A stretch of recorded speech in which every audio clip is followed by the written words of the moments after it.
आद्याय सर्ववेदानां यजुर्वेदाय नमो नमः। ओम केशवाय नमः। केशवा पुनातो। ओम नारायणाय नमः। नारायणा पुनातो। ओम माधवाय नमः। माधवा पुनातो। हस्तप्रचलं ऋषिकेशाय नमः। ओम आदित्या वसो रुद्रा विश्वे देवा मरुद्गणा तिलकं तो प्रक्षन्तो धर्मकामार्थ सिद्ध्यै। से विभूषितकरा नवनीरदाभात् पीताम्बरधरुरबिम्बफलाधरोष्टात् पूरेन्दुसुन्दरमुखादरवीन्द्रनेत्रात् केशात् परं किमपि तत्त्वमहं न जाने। ओं भूर्भुवस्सुवः पुरुषोत्तमाय नमः। ध्यानम् आवाहनं समर्पयामि। ओं मन्दाकिन्यास्तु यद्वारि सर्वपापहरं शुभं तदिदं कल्पितं देवो अष्टार्थं प्रतिगृह्यतां वा अखनास्त्वमेन्द्रस्त्वं बृहस्पतिः त्वमोखधे सोमो राजान् विद्वानक्ष्मादमोच्यतम्। ओं भूर्भुवस्सुवः पुरुषोत्तमाय नमः। चन्द्रलेपनं समर्पयामि। वामाक्षन्विदन्तः प्रिया अधोकतः अस्त्रोकतस्वाभवानव्यप्राणविष्टामतिजोरितेन्द्राते हरे अक्षता च सुरश्रेष्ठा कुङ्कुमाता सुशोभिता मया निवेदिता भक्तो ग्रहाण परमेश्वर माल्यादीन सुगन्धेन माल्यातिदीन वै प्रभो मया हितानि पुष्पाणि पूजार्थं प्रतिगृह्यताम्। ओं भूर्भुवस्सुवः पुरुषोत्तमः वनस्पतिरसोद्भूतो गन्धाढ्यो गन्धोत्तमः आर्या सर्वदेवानां धूपोऽयं प्रतिगृह्यताम्। धूपं सन्दर्शयामि। ओं नाध्यायासेदन्तरिक्षगं शेष्णोद्योः समवततौ पद्भ्यां मृदसहस्रोत्र तथा लोकान् अकल्पयन् त्वदीयं वस्तु गोविन्द तुभ्यमेव समर्पये। गृहं नन्दगोपकुमाराय गोविन्दाय नमो नमः। सच्चिदानन्दरूपाय विष्णुपत्यादिहेतवे तापत्रय विनाशाय श्रीकृष्णाय वयं नमः। ओं भूर्भुवस्सुवः श्रीशालिग्राम देवताभ्यो नमः। लड्डू गोपाल देवताभ्यो नमः। स्तुते व्यासविशालबुद्धि स्थूलारविन्द्राय तपात्रनेत्रां येन त्वया भारततैलपूर्णं प्रज्वालितो ज्ञानमया प्रदीपः। नमो समन्ताय सहस्रमूर्तये सहस्रपादाक्षिशिरोरुबाहवे सहस्रनाम्ने पुरुषाय शाश्वते सहस्रकोटियुगधारिणे नमः। नमो ब्रह्मण्यदेवाय गोब्रह्मण्यहिताय च जगद्धिताय कृष्णाय गोविन्दाय नमो नमः। देवाधीनं जगत् सर्वं मंत्राधीनाश्च देवते गोपाल चूड़ामणि। आप सभी भक्तजन अपने स्थान से खड़े होकर श्री श्याम सुंदर जी की मंगलमय आरती करेंगे। परमेश्वरः ओं भूर्भुवस्सुवः पुरुषोत्तमाय नमो नमः। बोलिए गणेश भगवान की जय। बोलिए शंकर भगवान की जय। पुरुष भगवान की जय। बोलिए वृंदावन बिहारी लाल की जय। बोलिए भागवत भगवान की जय। श्री व्यास जी महाराज की जय। श्री सद्गुरुदेव भगवान की जय। वीर बजरंगबली की जय। हरे मैया की जय। आप सभी भक्तजन अपने स्थान से बैठकर श्री श्याम सुंदर जी की मंगल में समर्पित करेंगे।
स्वाहा स्वधा नमो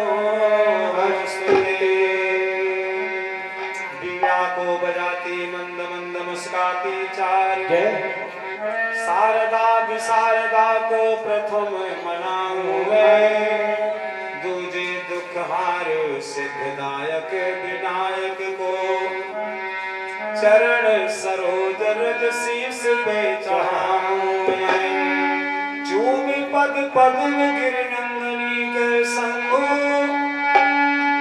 अंजना के नंदन को बार बार ध्याऊं मैं करके पुण्य वंदना श्री अंजना के नंदन को श्री सीता राम नाम गुणगान आज गाऊं मैं अपने अपने घरन की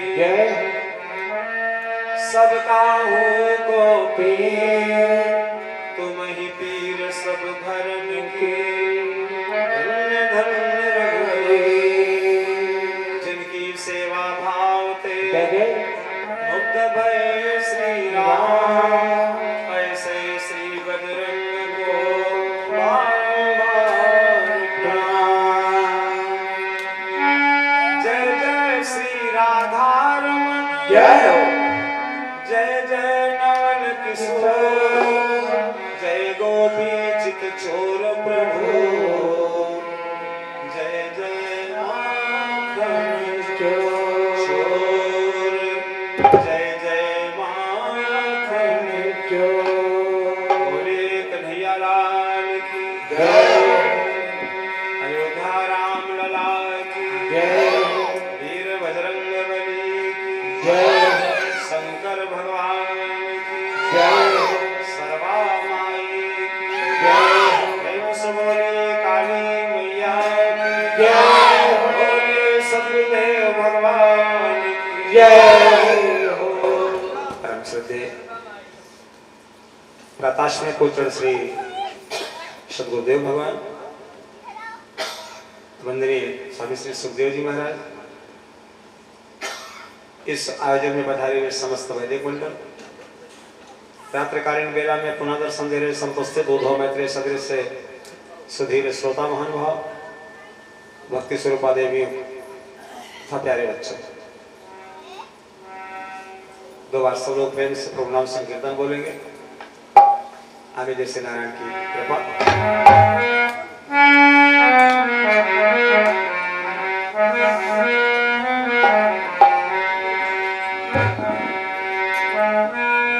कि नटवर नागर नंदा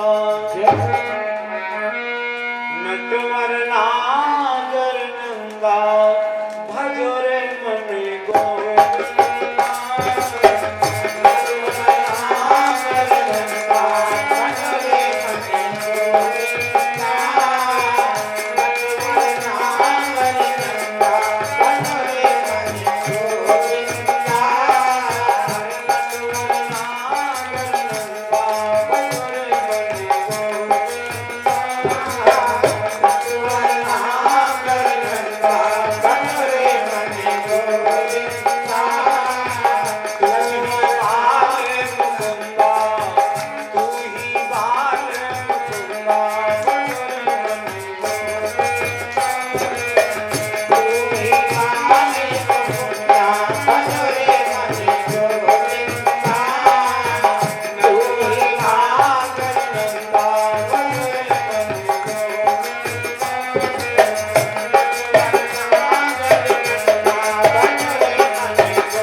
कन्हैया लाल की जय। ये जो कथा कार्यक्रम चल रहा है भागवत पुराण के माध्यम से, इसमें लिखा गया सप्ताह यज्ञेन कलो पुनन्तिते। आपको फिर याद दिला दे, कहा जे मानवा पाप कृतस्तु सर्वदा सदा दुराचार रता विमार्गाः क्रोधाविदग्धा कुटिलाश्च कामिनः सप्ताह यज्ञेन कलो पुनन्तिते। अगर ये 7 दिन वाली कथा मस्ती में सुन लिया जाए तो चाहे जैसा भी जान में अनजान में जो भी अपराध हुआ है उससे मुक्ति मिल जाती है। और अगर ये 7 दिन का मौका न मिले तो जो अभी आप कीर्तन कर रहे थे, नटवर नागर नंदा भजोरे मन गोविंदा, राम जी का, कन्हैया जी का, शंकर जी का, जिसका भी तो मस्ती में जिसको अपना आराध्य मानते हो, अपना इष्ट मानते हो। तो ये इतना बड़ा परिवार यहाँ बैठा है, कोई दुर्गा जी के सहारे सारा काम करता है, माता जी दया करो, कोई राम जी को मानता है, कोई कन्हैया को मानता है। तो जिसके सहारे हम अपनी जीवन नैया चला रहे हैं उसके नाम का कीर्तन कर लिया जाए।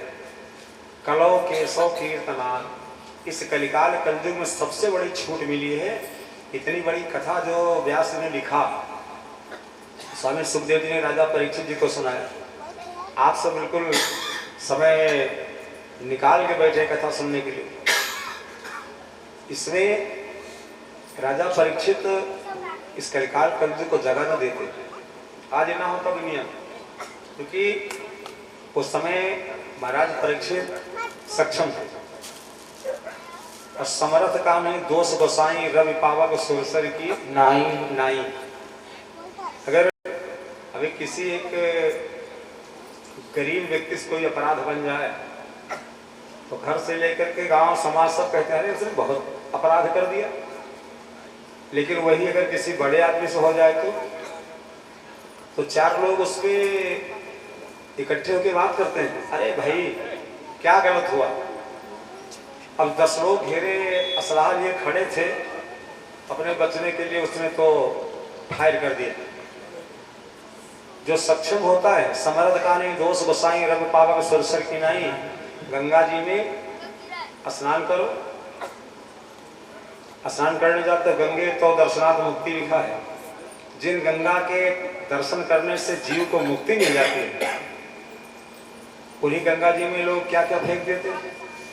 लेकिन वो समर्थवान है, सक्षम है, तो उनको दोष नहीं लगता।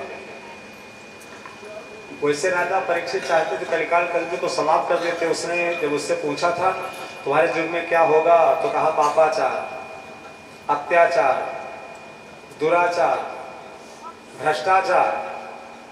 जब सब व्यभिचार, दुराचार, अत्याचार, भ्रष्टाचार गिरना शुरू किया तो राजा परीक्षित उसी समय इसको मार देते। लेकिन इसने कहा सरकार हमारे में बहुत बुराई है, लेकिन यह इतनी सुंदर अच्छाई है जो न सतयुग में रही, न त्रेता में, न द्वापर में, कौनों युग में इतनी छूट रही नहीं। बोले कौन? कहा अगर मस्ती में कोई प्रेम से एक बार भगवान के नाम का कीर्तन कर लेगा, कलो केशव कीर्तना, तो उसको वही सुख वही फल मिलेगा जो हजार वर्ष समाधि लगाने पे, पूजा करने पे, ध्यान करने पे, जाप करने पे लोगों को मिला है। वो एक बार मस्ती में भगवान के नाम का कीर्तन कर लिया जाए। अब अगर हम आप इतनी शक्ति, इतना सामर्थ्य न रखते हुए कि हम भगवान कीर्तन करने को फुर्सत न मिले, किसी ने कहा है कि जो प्रेम गली में जय हो आया नहीं, जो प्रेम गली में आया नहीं, वो प्रियतम का ठिकाना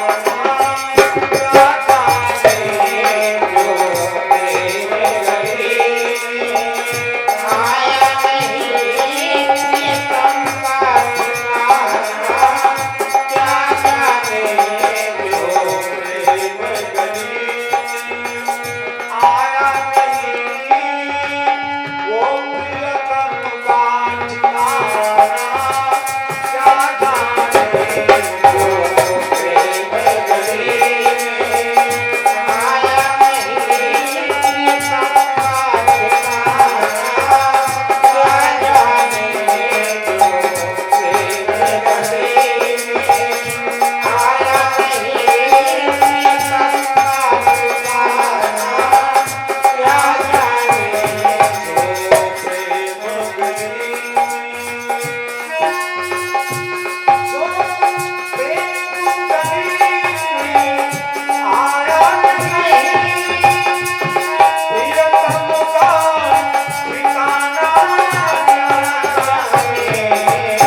प्रेम किया ही नहीं, वो प्रेम निभाना क्या जाने।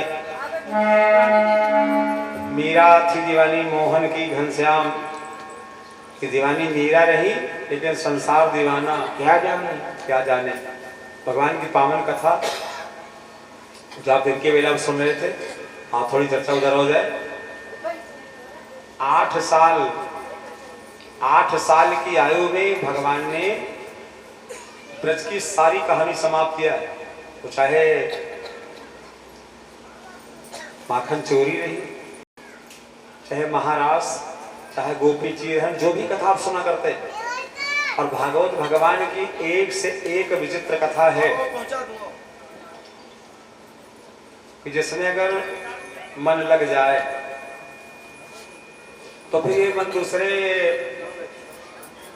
जगह भागता नहीं।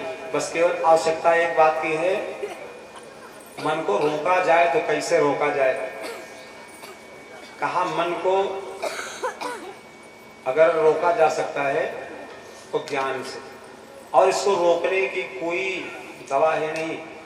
मनः चंचलः भवति, मन चंचल होता है, मन की तरंग मार लो बस हो गया भजन, और आदत बुरी सुधार लो बस हो गया भजन। भजन एक बार दूसरी चीज कहा गया है कि मन के हारे हार है, मन के जीते जीत जीत। मन को संयम से, नियम से, ज्ञान से इसको समझाया जा सकता है। जितने संत हैं सबने अगर इशारा किया, सबसे पूछा क्या बाबा ये मन बड़ा चंचल है, कैसे इसे समझाऊं, और जितना इसे समझाऊं उतना ही मचल जाएगा। इसको जितना समझाते हैं उतना हमारा मन आगे भागता जाता है। बाबा कबीर ने कहा इस मन को समझाना है तो इसको ज्ञान रूपी चना दे करके समझा दिया जाए। देखो सुनो कि समझा लियो, समझा लियो, समझा लियो बालम का। बाबा कबीर ने इस मन को बालम लिखा और समझाया काहे जाए, ज्ञान से। तो अगर मन को बालम कहा तो ज्ञान को संज्ञा दिया चना की। अरे समझा लियो बालम का, समझा लियो बालम का दई के चना, समझा लियो बालम का दई के चना,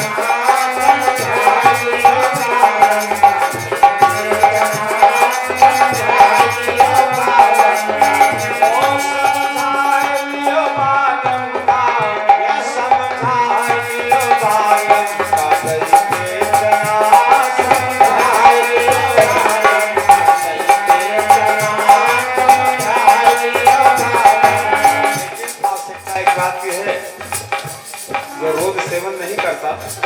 उसको अगर एक दिन चना दे दिया जाए तो हो सकता है उसको कच्चा चना नुकसान कर जाए।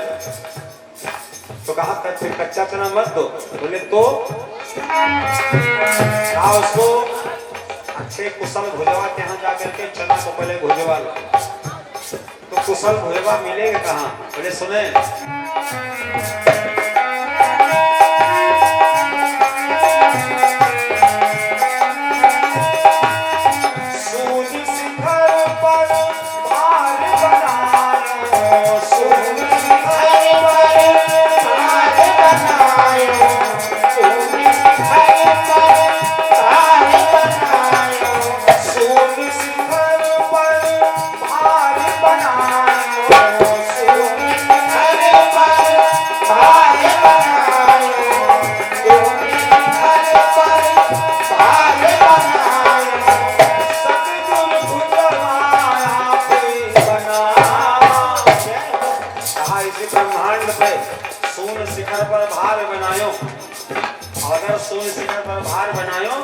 भुजवा बन के कौन आए चना भूजने के लिए, बोले सदगुरुदेव भगवान आ गए भुजवा बन के। सुनो सतगुरु भुजवा कोई बना, सतगुरु भुजवा कोई बना, समझा लियो बालम का दई के चना,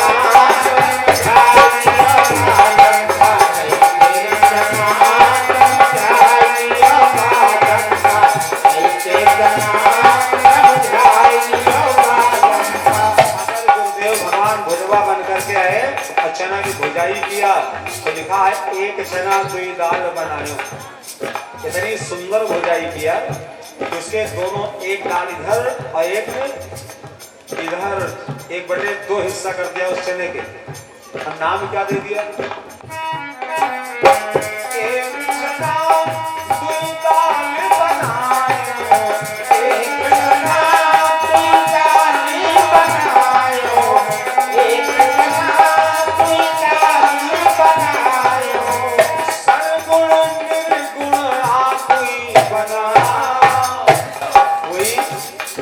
साकार की पूजा करता हमारी आप तरह से, तो कोई निराकार की पूजा करता है। जहाँ मूर्ति की पूजा नहीं होती ना, वहाँ दो रूप होता परमात्मा का, निराकार होता है। और सच्चाई यही है कि जिसकी तुम कथा सुन रहे हो उस भगवान का कोई रूप ही नहीं है।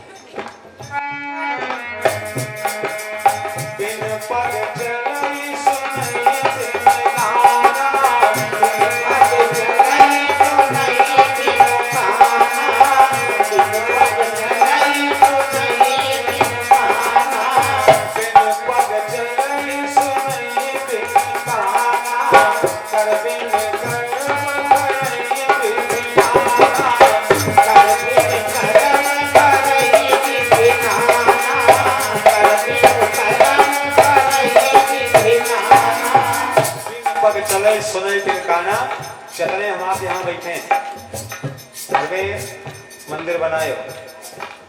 एक मकान में एक कमरा होता है जिसको अक्सर पूजा करता है, छोटा मकान चाहे बड़ा हो, लेकिन लोग रखते जरूर हैं। हम बड़ा मंदिर नहीं बनवा सकते, तो अपने घरे को मंदिर बनाए पड़े हैं। भगवान की मूर्ति होती है, फोटो होता है, वहाँ बैठ के नारायण का ध्यान करते हैं। लेकिन सही बताओ, हम आप जितने अगर अपना मकान दुकान छोड़ किसी दूसरे रिश्तेदार के यहाँ जाते हैं, तो सही बताओ कितने लोग जपमाली और संपूर्ण भगवान लेके जाते हैं? कुछ ही लोग हैं ना। जिससे हम लोग चलते हैं तो मजबूरी है, एक जगह 7 दिन रहना है, 9 दिन रहना है, तो हम किससे रोज बोले भैया माला ले आओ, तो अपनी व्यवस्था लेके चलते।